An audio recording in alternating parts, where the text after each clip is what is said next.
Good morning, traders. Welcome to today's market review. This is Fred Razak at CMTrading. Today is March 17th, 2023, and today is Friday morning. So we're watching the Nasdaq, which is the high-tech composite in the United States, break out higher. But first, looking at the major economic events of today. So at 4 p.m. South African time out of the United States, we have the UoM Consumer Confidence number coming out. It's a very important number that's coming out, so you do want to know about it. Now, looking into the various markets going into this number, watching the Forex symbols, the major pairs rally versus the US dollar. Now, looking at the indices, the Nasdaq, as spoken, breaks out higher, and the Dow Jones follows suit with slightly higher gains.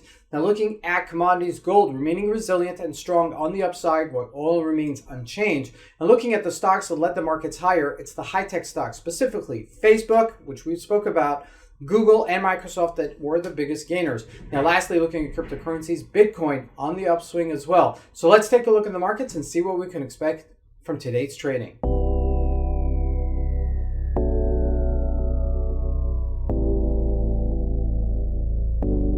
So here we go. We're going to start out with the Euro USD because it's the biggest player. Now, looking at what happened yesterday with the Euro USD, you can see quite clearly, and we mentioned this, if you watch this on a daily basis, you could really bank some money on this because I really cover the gamut of it. And looking at that support level, at 105.70-ish level, we bounced off of it. And once we bounced off of it, we had a further bounce after the refinancing rate from yesterday, and we hit 106.60-ish level. That's a decent move on the upside. We're still in the mid-section of our trading range. 107.30-ish level to be that upper range. And remember, 105.20-ish level to be the lower range. So keep that in mind going into today's session. That it's still not a clear buy. For right now, we're just following it until it gets to that level where it's either breaking out on either spectrums. I'm looking at the GBP USD also a little bit stronger versus the US dollar as it gained further, and the Australian dollar not as strong. And this is important to keep note of what is being strong, what is not being strong, so that when the market does turn, you'll be on top of it. So most of my focus right now is in the US markets because they're much more volatile, have much more character, and that's where you want to be in terms of your focus when you're trading. Now, looking at the commodities, look at gold, still very resilient, 1932, didn't break out lower. This is a threshold, so if it does break above it, this is very important because then it means it could go back to 2000 if it does break 1960-ish level. Now, looking at crude oil, unchanged. It's $68 a barrel. We hit a low of 66. We tested it again.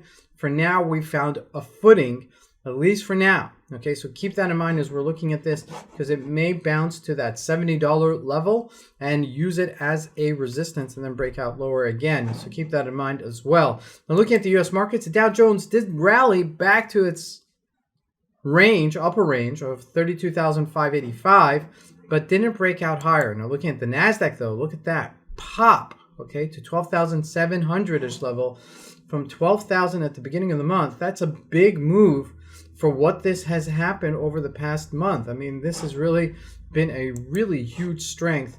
And then we are at resistance, and this is really important because this is the level where I'd like to see it break out because the stocks are breaking out. Now look at me, okay, because this is really important. If we look at the major composites, Microsoft back on its highs, and I needed to break out higher. This is really important because if it doesn't break above this 277, it may not carry the market higher. That's a huge move for Microsoft. Now, whether or not it's short covering or it's actual buying, that will remain to be seen because if we do peter out here and we sell off, that means it was mostly short coverings. Okay, so keep that in mind as this is still unfolding. Now, looking at Google as well, which was another strong one, okay, to 101. That's the first time it hit 101.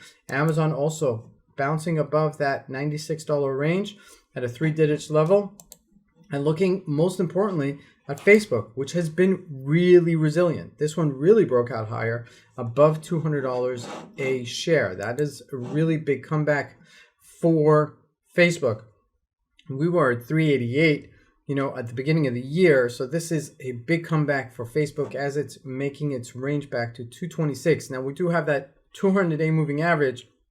That's really an important average for us to either break up above and keep that in mind if we do get closer to it. We're only about $20 away. Now, lastly, looking at Bitcoin. showing some resilience at 26,000. This is very important because it's really strengthening here.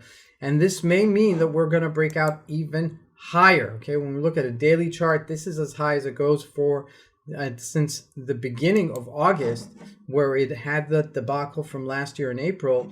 And you can see that it's coming right back to life. It's almost cyclical, okay, because every January it sells off to its lows and then bounces off of it somewhere towards summer and, you know, continues above that. And it is trading above that 200-day moving average on a weekly chart. That's very important as we go into today's session. This is Fred Razak. I want to wish you guys a great trading day. Thank you.